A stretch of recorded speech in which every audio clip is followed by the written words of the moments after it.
ये कह रहा हिंदुस्तान से पैसा आता है, हिंदुस्तान से, फिर पाकिस्तान से आएगा, हम शुरू देने वाले हिंदुस्तान से पैसा आएगा, वो पूरी रियासतों को दिया जाता है। ये यही नहीं है सर, एक मिनट, पीएमजीएसवाई रोड्स की बात की इन्होंने। जब तक ना एमएलए यहां बैठ के स्कीम बनाएगा, हम एक जनों के पीछे होते हैं, फिर एक मिनट, फिर गवर्नमेंट जो है यहाँ की स्टेट गवर्नमेंट रिकमेंड नहीं करेगी, जरा डायरेक्ट लाइए। तो जो ये विकास जम्मू कश्मीर में हो रहा है, it's due to intervention of the union government. उसमें अपनी सरकार का कोई योगदान नहीं है, जो इन्होंने बहकान अपनी स्पीच में किया। सेंटर जो हमें पैसा देती है वो हमारा स्टेट शेयर होता है ना, तो सेंटर और दोनों को मिलकर ये काम करना होता है, state government and central government. बात को क्लियर कहा कि हमने दोनों ने मिलकर करना होता है। तो इसलिए ये जो बात कह रहे हैं, एक साइड कह रहे हैं कि हमें जो पैसा हाउस के बगैर नहीं होगा, हाउस के नंबर के बगैर कुछ नहीं होगा, हाउस इज कि PMGSY is a mandate of the centre, उसमें स्टेट्स का कोई योगदान नहीं है। सर, अगर ऑनरेबल एमएलए साहब ये ऑन रिकॉर्ड बोल रहे हैं कि एमएलए का कोई भी रोल नहीं है, न पीएमजीएसवाई में न किसी स्कीम में, तो ये फिर रिकॉर्ड में आ जाना चाहिए कि अगर एमएलए का कोई रोल नहीं है तो आज के बाद फिर क्या जरूरत है इनको कॉन्फिडेंस में लेने की, पूछने की। अगर कोई रोल ही नहीं है तो फिर क्यों पूछे।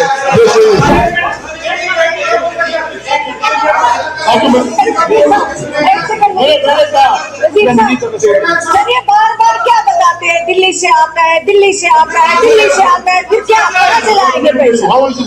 ये क्या मतलब है इनका? दिल्ली से आता है, कोई एहसान आता है क्या? हम टैक्स नहीं देते हैं, हमारे जम्मू कश्मीर के लोग टैक्स नहीं पे करते हैं। इनको खुद बताइए कितनी स्कीमों पे टैक्स देते हैं खुद। और ये जो स्कीमें हैं, ये जो पीएमजीएसवाई हो, नाबार्ड हो या कोई और स्कीम हो, इनका स्टेट शेयर जाता है। प्रोजेक्ट यहाँ से बनते हैं और जब अप्रूवल आती है, ये कहा जाता है कि इतने प्रोजेक्ट अप्रूव हुए, इसमें इतना पैसा दिया गया है। कोई एहसान नहीं है, ये बार बार मत बोला करिए, मेहरबानी करके बार बार मत बोला करिए, ये कोई एहसान नहीं है। तो बिना वजह की चीजें बताते हो, बार बार एहसान जताया करो, एहसान मत जताया करो बार बार। दिल्ली से दिल्ली से दिल्ली से कैसे कोई एहसान है? सर, मैं एक बात क्लियर करना चाहता हूँ, ये एक मिनट यार, एक मिनट, मैं सर एक बात क्लियर करना चाहता हूँ, जो ये कह रहे हैं, मैं एक बात क्लियर करना चाहता हूँ, प्लीज प्लीज एक मैं सर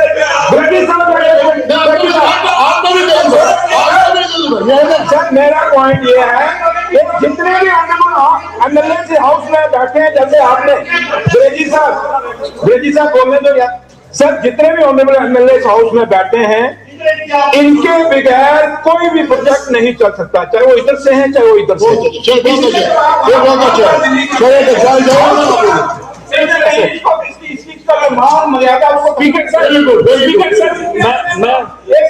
मेरी गुजारिश है,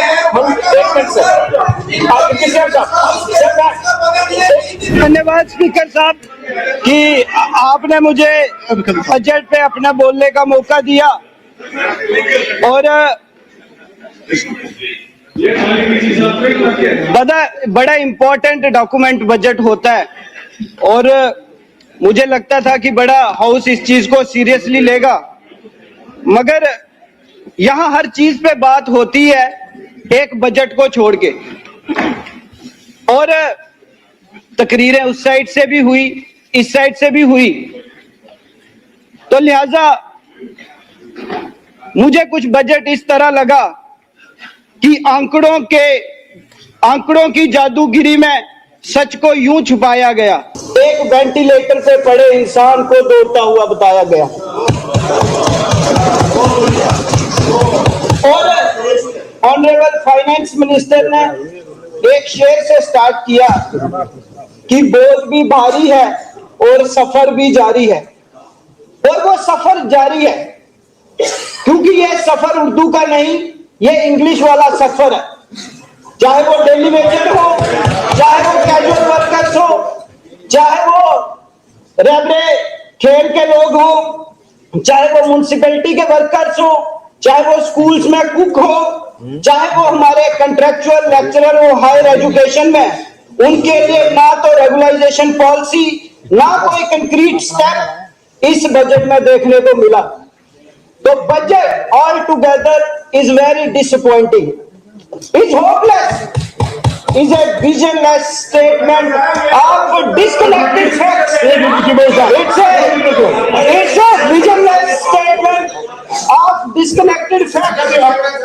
जिनका कानूनी सत्ता से कोई मेल नहीं खाता।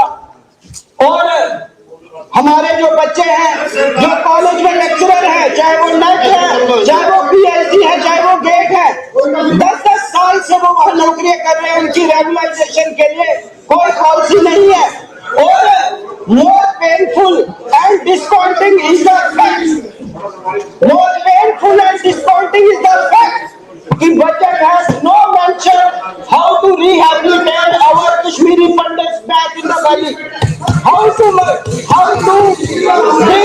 Slow, please. Sir, that's all. Don't make it. Don't make it angry. जिनको कश्मीर उनके घरों से हटाया गया, बैक इनटू वैली। कुछ नहीं, कोई नहीं, बहुत चलो।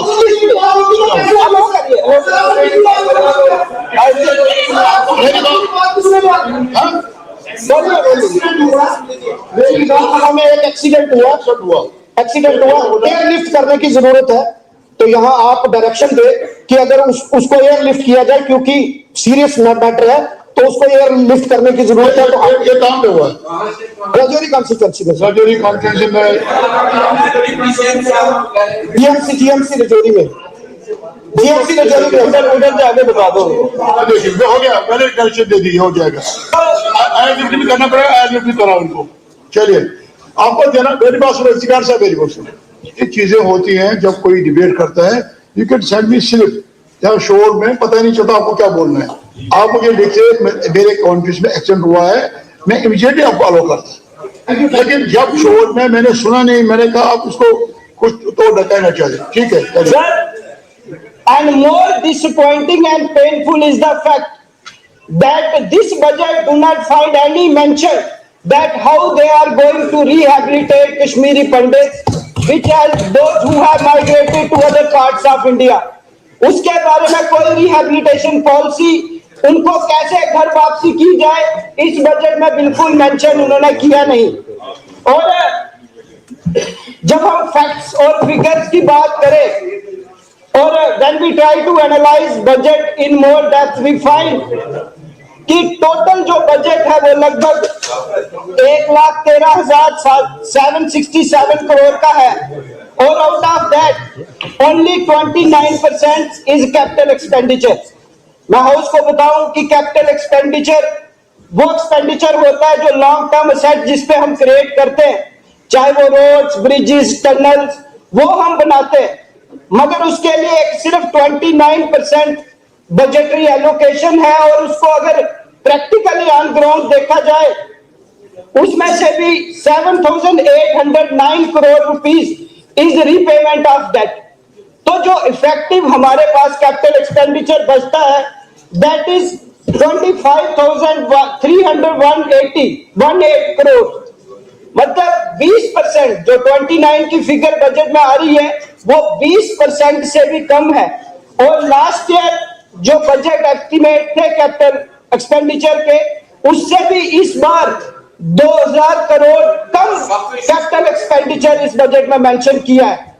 तो जो उमर अब्दुल्ला साहब ने बात कही कि हम डेवलप्ड इकोनॉमी बनाएंगे, अच्छा इंफ्रास्ट्रक्चर बनाएंगे, when you are spending so less, how you think that you are going to make Jammu Kashmir एक विकसित जम्मू एंड कश्मीर। और फिर ये जब बात पैसे की आती है, तो ये कल ही बजट स्पीच में इन्होंने बोला कि हमने टनल्स बनाए, हमने रेलवेज बनाई, हमने हाईवेज बनाए। तो मैं हाउस के ध्यान में ये लाना चाहूं कि जितने भी कैपिटल एसेट्स जम्मू कश्मीर में बन रहे हैं, it's a vision of Modi government. We want to make India a Viksit country by 2047 and उस रेस में how we can convert Jammu Kashmir into a विकसित जम्मू एंड कश्मीर, वो प्रयास सेंट्रल गवर्नमेंट का रहता है। तो उसकी वजह से चाहे वो हाईवेज हो, टनल्स हो या कैपिटल एसेट्स हो, यहाँ पे बनते हैं। मुझे एक बात हाउस बताए कि जो दिल्ली अमृतसर कटरा एक्सप्रेस वे है उसमें यूटी गवर्नमेंट का क्या योगदान है, या जो टू रिंग रोड्स बन रहे हैं उसमें क्या योगदान है, जोजिला टनल में पैसा कहां से आ रहा है, उधमपुर श्रीनगर बारामूला रेल लिंक जो ऑनरेबल प्राइम मिनिस्टर ने ओपन किया, it is completely central funded project. इसके अलावा centre has recently allocated more than 10,000 crore rupees for 19 highways in Jammu and Kashmir. तो जो ये विकास जम्मू कश्मीर में हो रहा है, it's due to intervention of the union government. उसमें अपनी सरकार का कोई योगदान नहीं है, जो इन्होंने बहकान अपनी स्पीच में किया। उस स्पीच में भी आप पाएंगे कि मोर और लेस रीब्रांडिंग और रीपैकिंग की गई है, जो पैसा सेंटर से हमारे यूनियन टेरिटरी को मिलता है। इसके अलावा एक और चीज बड़ी देखने को कल मिली कि PMGSY रोड, यहां से कुछ साथी बोल रहे थे कि हमने सैंक्शन करवाए, मगर मैं इनके ध्यान में लाऊं कि PMGSY is a mandate of the centre, उसमें स्टेट्स का कोई योगदान नहीं है। और उसके तहत जो अलॉटमेंट फर्स्ट है लगभग 4200 करोड़ रुपीस जम्मू कश्मीर के लिए सैंक्शन किया, जिसके लिए मैं धन्यवाद करना चाहूंगा मोदी सरकार को और सेंट्रल गवर्नमेंट को। और जो नेक्स्ट अलॉटमेंट है लगभग 13,200 करोड़ की, उसका भी जो सैंक्शन आएगी वो सेंटर से आएगी। उसमें आप PMGSY रोड्स के ना क्रेडिट अपनी गवर्नमेंट को मत दें, क्योंकि पैसा सेंटर से आ रहा है।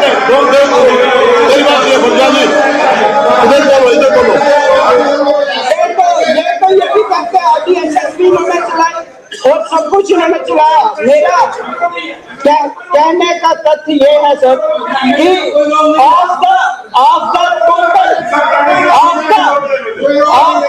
ऑफ द टोटल अमाउंट जो बजट एस्टिमेट है, जो टोटल बजट एस्टिमेट है, उसमें से 51% शेयर जब सेंटर से आता है, तो मैं पूछना चाहता हूं कि 70 साल में आपने कौन सा ऐसी फाइनेंशियल इंजीनियरिंग की कि जो सेंटर पे हमारी डिपेंडेंस है उसको आप कम कर पाए। और ये बात करते हैं, इनफैक्ट जो शासकीय में अभी पैसा आया, किसी भी MLA को ऑन बोर्ड नहीं लिया गया, किसी भी MLA से बात नहीं हुई। तो ये जो ओवरऑल विजन है, ओवरऑल विजन है कि जम्मू कश्मीर को विकसित बनाएंगे, Jammu Kashmir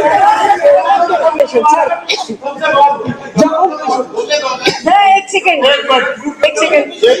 point of information sir, अगर ऑनरेबल MLA साहब ये ऑन रिकॉर्ड बोल रहे हैं कि MLA का कोई भी रोल नहीं है न PMGSY में न किसी स्कीम में, तो ये फिर रिकॉर्ड में आ जाना चाहिए कि अगर MLA का कोई रोल नहीं है तो आज के बाद फिर क्या जरूरत है इनको कॉन्फिडेंस में लेने की, पूछने की। अगर कोई रोल ही नहीं है तो फिर क्यों पूछे। मैं उसको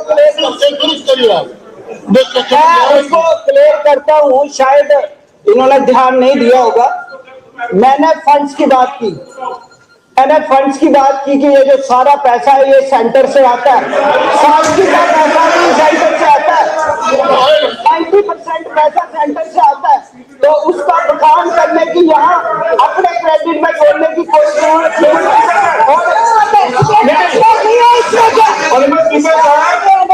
एक मिनट सर, ये बात जो कह रहे हैं, सेंटर जो हमें पैसा देती है वो हमारा स्टेट शेयर होता है ना, तो सेंटर और दोनों को मिलकर ये काम करना होता है, state government and central government. ये बात को क्लियर कहा कि हमने दोनों ने मिलकर करना होता है। तो इसलिए ये जो बात कह रहे हैं, एक साइड कह रहे हैं कि हमें जो पैसा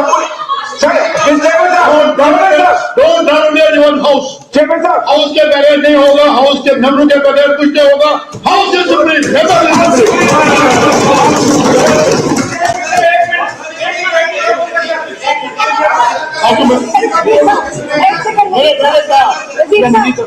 सर ये बार बार क्या से आता है, दिल्ली से आता है, दिल्ली से आता है, फिर क्या कहाँ से लाएंगे पैसा?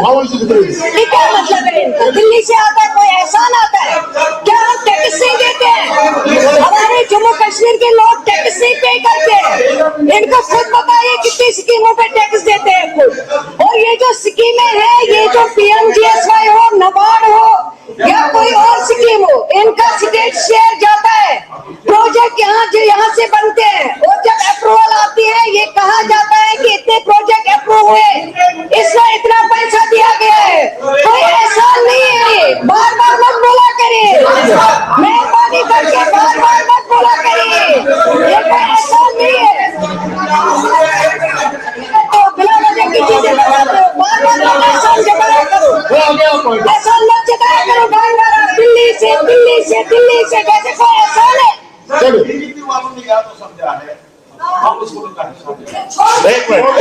मिनट, ये ऐसा एहसान कर रहे हैं, जरा यार बात करने दो।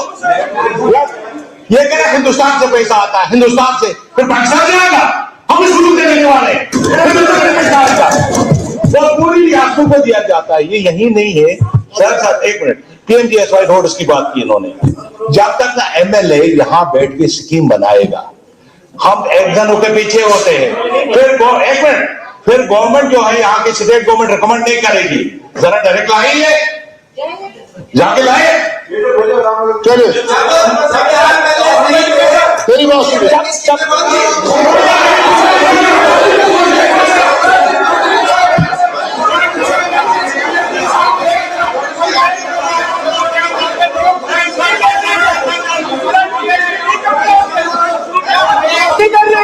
हम जो पैसा देते हैं वो दिल्ली से वापस हमें आता है, हमें नहीं आता, सारी स्टेटों को करना है। लेकिन इनको एक बार ये क्लियर करना है, एक बात करता हूँ,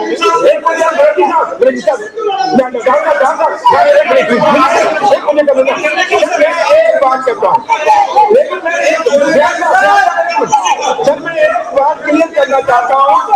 ये एक मिनट, मैं सर एक बात क्लियर करना चाहता हूँ, जो ये कह रहे हैं, मैं एक बात क्लियर करना चाहता हूँ, प्लीज एक मैं सर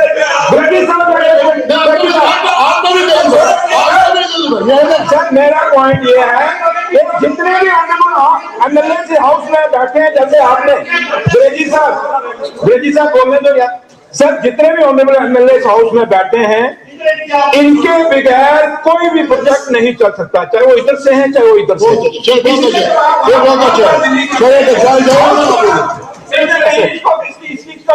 मर्यादा मेरी गुजारिश है, हम एक मिनट सर, आप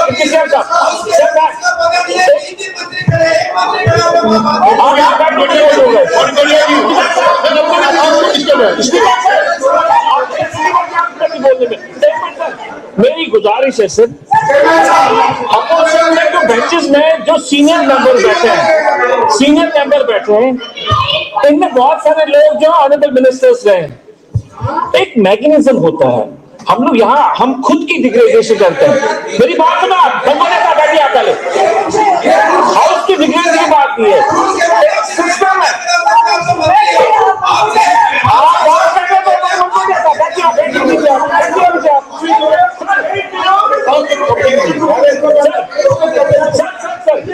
एक मिनट सर, मैकेनिज्म एक होता है काम करने का।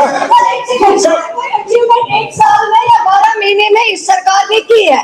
अगर PMGS में रोड बने हैं, नबार्ड में रोड बने हैं, नबार्ड में पहले क्यों नहीं रोड बने? कोई 5 साल पहले क्यों नहीं? अगर कोई अचीवमेंट इस सरकार की है तो वो अचीवमेंट बजट में क्यों ना डाले, क्यों ना अपने आप को ले ले? आपको क्या मुश्किल हो जाती है ये चीजें? सर ये इट्स नॉट अबाउट MLAs, ये ऐसी बात नहीं है, हम लोग इसको कोई और दिशा दे रहे हैं। दिशा सर दरअसल वो नहीं, it's not about PMG, it's not about central sponsored schemes.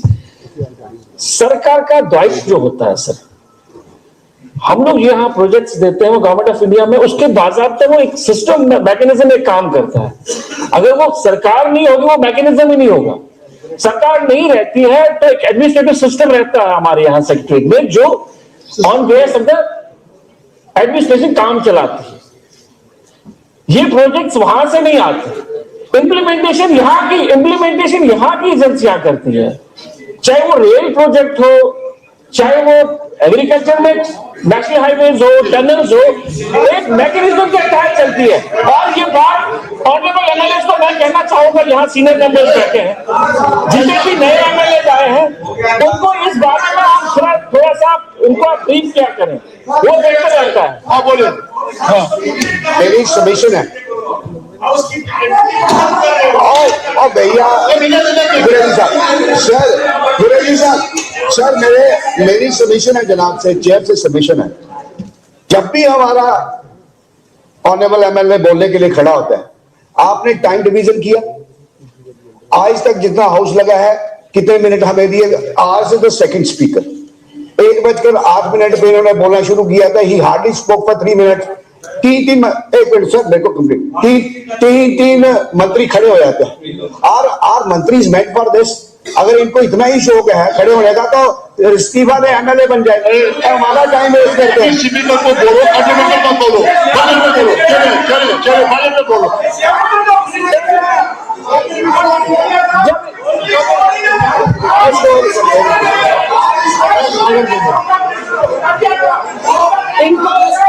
मुझे समझ नहीं आती कि कैसे सुप्रीम कोर्ट को बार-बार खड़े हो जाते हैं। जब हम सेंटर की बात करते हैं तो उनको लगता है कि पता नहीं हम ही सब कुछ करते हैं।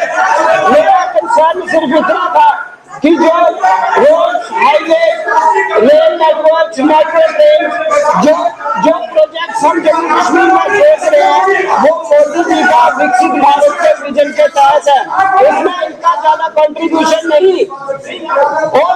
और इसके अलावा मुझे लगता है ये बोल रहे मैकेनिज्म है क्या, जो स्पेशल डेवलपमेंट पैकेज मिला वो क्या एक रेगुलर मैकेनिज्म है? जो इंडस्ट्रियल डेवलपमेंट पैकेज 25,000 करोड़ का मिला वो भी रेगुलर डेवलपमेंट पैकेज है? ऐसा नहीं है। अब इनको कोई दिक्कत है। इसके अलावा एक चीज मुझे फाइनेंस मिनिस्टर की बड़ी अच्छी लगी, कुछ अच्छा भी लगा है, आप परेशान ना हो, कुछ अच्छा भी लगा है। इन्होंने कहा कि we want to make a resilient sustainable economy. तो मुझे लगा कि अब इतना फोकस इस गवर्नमेंट का आ गया है, गवर्नमेंट को समझ आ गया है कि अनएम्प्लॉयमेंट बड़ी ज्यादा है, हम डेली वेजेस को भी पक्का नहीं कर पाए तो अनएम्प्लॉयमेंट दूर करेंगे। जो हमारे ग्रेजुएट बच्चे कैसे वो गवर्नमेंट सेक्टर या प्राइवेट सेक्टर में अब्सॉर्ब कर पाएंगे, कैसे हमारी प्राइवेट इन्वेस्टमेंट यहाँ पे आएगी, कैसे हम इंडस्ट्री को बूस्ट करेंगे। मगर कहनी और कथनी में जमीन आसमान का फर्क है। जो इकोनॉमिक सेक्टर है सारा, पिछले साल के कंपैरिजन में जो एलोकेशन इस साल की गई वो 10% उससे भी कम की गई। तो मुझे ये बताएं, जब आप फोकस कर रहे हैं इकोनॉमी पे तो आप पैसा कम करेंगे कि बढ़ाएंगे? जब बात करूं इंडस्ट्रीज एंड कॉमर्स की तो पैसा पिछले साल के मुकाबले में कम किया गया, एग्रीकल्चर में कम किया गया, हॉर्टिकल्चर में कम किया गया, फिशरीज में कम किया गया। और जो हमारी एग्जिस्टिंग इंडस्ट्रीज है उनको रिवाइव करने के लिए, रिवाइटलाइज करने के लिए, क्योंकि सबसे ज्यादा एम्प्लॉयमेंट वो जनरेट कर रही है। देयर इज नो पैकेज, तब तो ये कोई बात नहीं करेंगे, उस दिशा में कोई बात ही नहीं होगी। क्योंकि जब एम्प्लॉयमेंट की बात आती है, जब बोला था 1 लाख नौकरियां देंगे, 10,000 नौकरियां तो दे नहीं पा रहे, उसमें ये चुप्पी साध लेते। एक टूरिज्म एक बड़ा इंपॉर्टेंट सेक्टर है जम्मू कश्मीर का। लगभग 7% जो जम्मू कश्मीर की जीडीपी है वो टूरिज्म से आती है, और लगभग डायरेक्टली और इनडायरेक्टली 5 लाख से ज्यादा लोग टूरिज्म में काम करते हैं। मगर जब हम उसमें भी एलोकेशन देखते हैं वो 0.5% से ज्यादा एलोकेशन नहीं टूरिज्म सेक्टर में है। और एक जो जब मैं फिगर्स देख रहा था तो मैंने देखा कि 2023 में जो टोटल टूरिस्ट जम्मू कश्मीर में आए लगभग 2 करोड़ 11 लाख टूरिस्ट थे, उसमें से लगभग 1 करोड़ 80 हजार जम्मू में आए। और जब 2024 में 2 करोड़ 35 लाख जब टूरिस्ट आए उसमें से 2 करोड़ से ज्यादा जम्मू में आए। जब 2025 में इवन आफ्टर बाईसरन पहलगाम जो टोटल टूरिस्ट आए वो 1 करोड़ 77 लाख आए, मगर उसमें से भी जो सबसे ज्यादा टूरिस्ट थे वो जम्मू में आए। तो मैं ये पूछना चाहता हूं कि पिछले 1 साल में जम्मू के टूरिज्म को जहां सबसे ज्यादा फुटफॉल है Kashmir tourism is just 20% footfall of total tourist arriving in Jammu. तो जम्मू की टूरिस्ट डेस्टिनेशंस को रिवाइव करने के लिए इन्होंने क्या किया, और जम्मू की जितनी भी टूरिस्ट डेस्टिनेशन है, चाहे वो सियोधार हो, आरसीपी को, मानतलाई हो, पंचैरी हो, कनेक्टिविटी इशू आज भी एक सबसे बड़ा इशू है। आज तक वहां पे ये रोड कनेक्टिविटी तक नहीं दे पाए, और ये बात करते हैं हम डेवलपमेंट यहाँ पे कर रहे हैं, हम यहाँ का टूरिज्म बूस्ट कर रहे हैं। और एक और चीज, बस 2 मिनट में एंड करूंगा। एक सबसे अच्छी बात मुझे ये लगी कि कट कॉपी पेस्ट में तो गवर्नमेंट माहिर है, जो भी सेंटर की स्कीम्स है उनको रीब्रांड करना, रीपैक करना, वो इनको अच्छे से आता है। चाहे वो होलिस्टिक एग्रीकल्चर डेवलपमेंट हो, उसमें भी अपनी स्टेप लगा दी, पीएम किसान निधि हो, उसमें भी लगा दी, राष्ट्रीय गोकुल मिशन हो, उसमें भी लगा दी, और इवन नीवा जो ई विधान, जो असेंबली को ऑनलाइन करने का प्रोविजन है, वो भी ये कर रहे हैं। 15 करोड़ रुपया सेंटर से आया और ये बोलते हैं हम ही सब कुछ कर रहे हैं। और इसके अलावा मैं आपको एक चीज साफ बता देता हूँ, और डिप्टी सीएम साहब आप भी सुन लो, एक चीज आप ध्यान से सुन लो, एक शेयर से लास्ट शेयर है, लास्ट की बात कर रहा हूँ। एक मिनट तुम्हारे पाँव के नीचे जमीन बची नहीं, तुम्हारे पाँव के नीचे जमीन बची नहीं। कमाल तो ये है तुम्हें अब भी यकीन नहीं। बहुत बहुत धन्यवाद।